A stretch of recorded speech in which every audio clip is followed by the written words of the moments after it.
अब बात करते हैं वैद्युत द्विध्रुव के कारण वैद्युत क्षेत्र की तीव्रता अनुप्रस्थ स्थिति में कितनी होती है।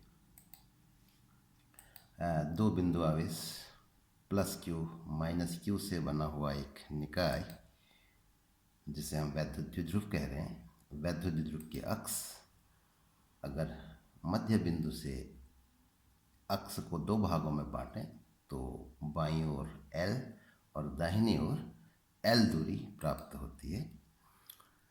अब अनुप्रस्थ स्थिति की बात कर रहे हैं तो मध्य बिंदु से लंबवत दिशा में हमको बिंदु का चयन करना होगा।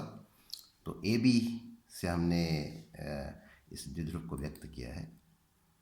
अनुप्रस्थ स्थिति में एक बिंदु ले लिया P। अब इस बिंदु P पर हमें द्विध्रुव के कारण वैद्युत क्षेत्र की तीव्रता ज्ञात करनी है। तो स्टेप्स हमारे दिमाग में ऑलरेडी होने चाहिए। प्लस क्यू आवेश के कारण वैद्युत क्षेत्र दिशा का यहाँ पर विशेष महत्व है और माइनस क्यू आवेश के कारण वैद्युत क्षेत्र। तो दिशाएं ज्ञात करने के लिए हमको ए और बिंदु P को मिलाना होगा क्योंकि इसी सीध में हमको वैद्युत क्षेत्र का वेक्टर प्राप्त होगा और इसी तरीके से P और B को भी मिलाना होगा।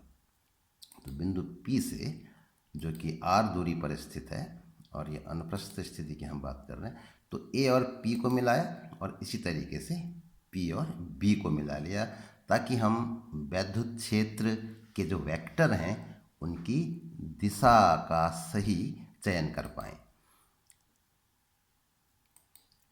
तो प्लस क्यू आवेश के कारण वैद्युत क्षेत्र AP दिशा में होगा,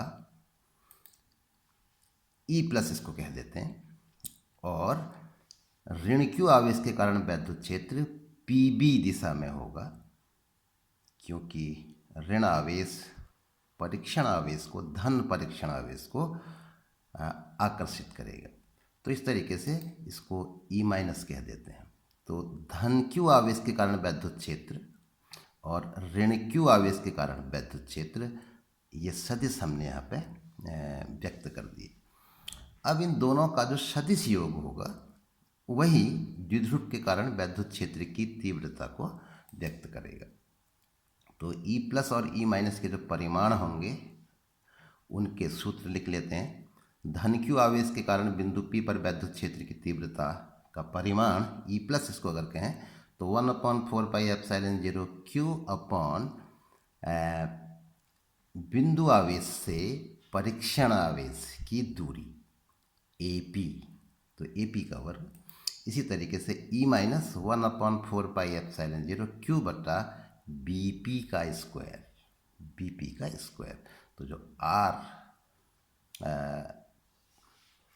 आता है बिंदु आवेश के लिए, R की जगह पे वो दूरी है बिंदु आवेश से उस बिंदु की दूरी जहाँ पर वैद्युत क्षेत्र ज्ञात करना है, तो AP और BP। तो इस तरीके से ये परिमाण हो गए और हमको दूरी की भी आवश्यकता पड़ेगी। अब A से P की दूरी, यही जो AP और BP हम कह रहे हैं, इनके मान कितने होंगे ये अगर देखें तो इस चित्र से पाइथागोरस प्रमेय का उपयोग करते हुए इसको ज्ञात कर सकते हैं। ये दूरी L है और ये दूरी R है। तो इस समकोण त्रिभुज का कर्ण है, तो विकर्ण का जो मान होता है शेष दो भुजाओं के वर्गों का योग कर दें तो विकर्ण का वर्ग प्राप्त होता है। तो इस तरीके से विकर्ण AP का मान होगा √R² प्लस L²। बिल्कुल इसी तरीके से BP का भी मान हमको प्राप्त हो जाएगा। तो दोनों मान आपस में बराबर है। तो AP² और BP² के ये मान होंगे। तो जैसा हम देख रहे हैं अगर इन पैरामीटर्स का उपयोग करें तो AP और BP के परिमाण आपस में बराबर हैं। तो यहाँ पर केवल यही फर्क था, बाकी पद एक जैसे हैं। तो इससे हमको एक चीज़ पता लगती है कि E प्लस धन बिंदु आवेश के कारण और ऋण बिंदु आवेश के कारण वैद्युत क्षेत्र की तीव्रताएं जो हैं इनके परिमाण आपस में बराबर होंगे। अब हमें इन दो वेक्टर्स का परिणामी ज्ञात करना है। तो क्या करना होगा, वही वियोजन विधि का सहारा लेंगे, उसका उपयोग करेंगे।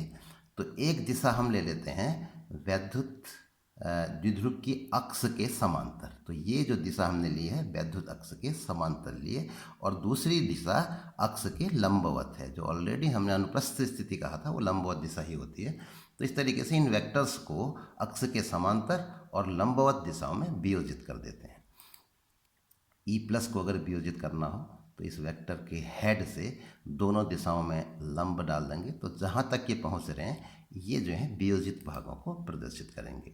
तो इसके लिए जब हम वियोजित भाग की बात करेंगे तो हमको घटक प्राप्त करने के लिए इस कोण की आवश्यकता होगी। तो मान लेते हैं ये वाला जो कोण है ये थीटा है, तो ये वाला कोण भी थीटा होगा। दो समांतर रेखाएं तिर्यक रेखा काट रही है, तो एकांतर ये संगत कोण जो है वो आपस में बराबर होंगे, तो ये वाला कोण भी थीटा होगा। तो इस तरीके से ये वाला जो घटक हमको प्राप्त होगा इसके साथ ये कोण नापा गया है, तो इसका मान होगा ई plus cos theta. Cos theta के टर्म्स में होगा तो ई प्लस कॉस थीटा, और जो दूसरा घटक होगा ये वाला घटक, तो ये घटक हो जाएगा ई प्लस साइन थीटा। इसी तरीके से ई माइनस को भी वियोजित कर लेते हैं। तो इसके हेड से इन दो दिशाओं में लंब डाल दिए, एक पहुंचा यहाँ तक, दूसरा पहुंचा यहाँ तक। तो ये वाला कोण थीटा होगा, क्योंकि इससे अगर हम देखें तो एक समद्विबाहु त्रिभुज होगा। ये दोनों भुजाएं आपस में बराबर हैं, तो समान भुजाओं के सामने के कोण भी बराबर होंगे, तो ये कोण भी थीटा होगा।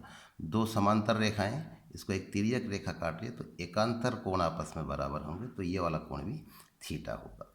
तो इस तरीके से ये घटक के साथ कोण नापा गया है, तो ये जो घटक होगा वो कॉस थीटा के टर्म्स में होगा। तो ये इसके ऊपर आएगा, ठीक इसके ऊपर आएगा, तो इसका मान होगा ई माइनस कॉस थीटा, और ये जो है दूसरा वाला साइन थीटा के टर्म्स में होगा। तो ई माइनस को वियोजित कर रहे हैं तो ई माइनस तो आना ही है, ई माइनस साइन थीटा। ठीक हो गया।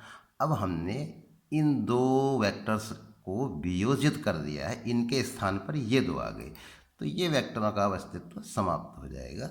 इनके घटक पर अब केवल ध्यान देंगे हम। तो ये दो घटक अगर देखें एक दूसरे के विपरीत दिशाओं में है, एक घटक नीचे को है, दूसरा घटक ऊपर को है।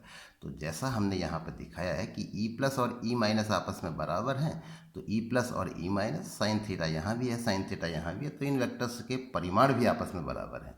परिमाण बराबर, दिशाएं विपरीत, तो ये एक दूसरे के प्रभाव को निरस्त कर देंगे। अब बचे केवल ये दो सदिश, ई प्लस कॉस थीटा और ई माइनस कॉस थीटा।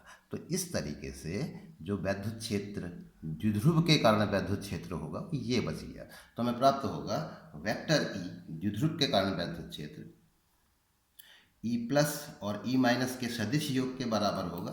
तो जैसा कि इसको हमने हल करके देख लिया है, इसका मान इतना हमको प्राप्त होता है, ई प्लस कॉस थीटा और ई माइनस कॉस थीटा, ये दो वेक्टर्स यहाँ पे बचे रह जाते हैं।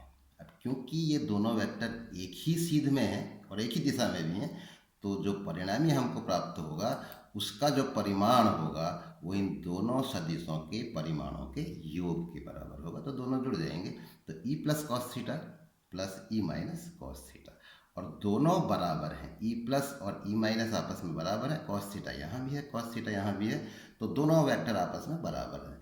तो ये 2 टाइम्स दोनों में से कोई भी एक ले रहे हैं, तो इसको ले लिया हमने 2 टाइम्स ई प्लस कॉस थीटा। अब कॉस थीटा का मान चित्र से प्राप्त कर लेंगे। कॉस थीटा कोई सा एक समकोण त्रिभुज ले लेते हैं ये, तो कॉस थीटा आधार बटा कर्ण, आधार है L और कर्ण है under root R square plus L square. तो cos theta is equal to L बटा under root R square plus L square. तो कॉस थीटा का ये मान यहाँ पर रख दें तो हमको ई का मान जो है प्राप्त हो जाएगा। तो जैसा हमने अनुदैर्ध्य स्थिति में किया था, 2QL एक पद आएगा, उसकी जगह पे P लिख देंगे, और एल स्क्वायर बहुत कम होगा आर स्क्वायर की तुलना में, तो आर स्क्वायर और एल स्क्वायर का योग या अंतर कहीं पर भी आ रहा होगा, तो उस स्थिति में हम एल स्क्वायर को नगण्य मानते हुए छोड़ देंगे। तो हमको ये सूत्र प्राप्त हो जाएगा, E is equal to 1/4 pi epsilon 0 P बटा आर क्यू। तो अगर हम इस सूत्र की अनुदैर्ध्य वाली स्थिति से तुलना करें तो दोगुने का फर्क है, वहाँ पर 2p/r³ आ रहा था। तो इसको तुलनात्मक दृष्टिकोण से अगर हम याद रखें तो एक कन्फ्यूजन की स्थिति से बचा जा सकता है। तो अनुदैर्ध्य स्थिति में अधिक होता है, द्विध्रुव से समान दूरी। एक बार हमने द्विध्रुव के अभी अंडरस्टूड है कि जो दूरी ली जाएगी द्विध्रुव के मध्य बिंदु से ली जाएगी, भले ही वो अनुदैर्ध्य स्थिति हो या फिर अनुप्रस्थ स्थिति हो। तो अनुदैर्ध्य स्थिति में द्विध्रुव से r दूरी पर वैद्युत क्षेत्र की तीव्रता का मान बिल्कुल इसी से मिलता जुलता था। E = 1/4πε0 2p/r³ था, और यहाँ पे p/r³ आ रहा है। तो दोगुने का फर्क है। याद रखना कि अनुदैर्ध्य स्थिति में अधिक होता है, दोगुना होता है।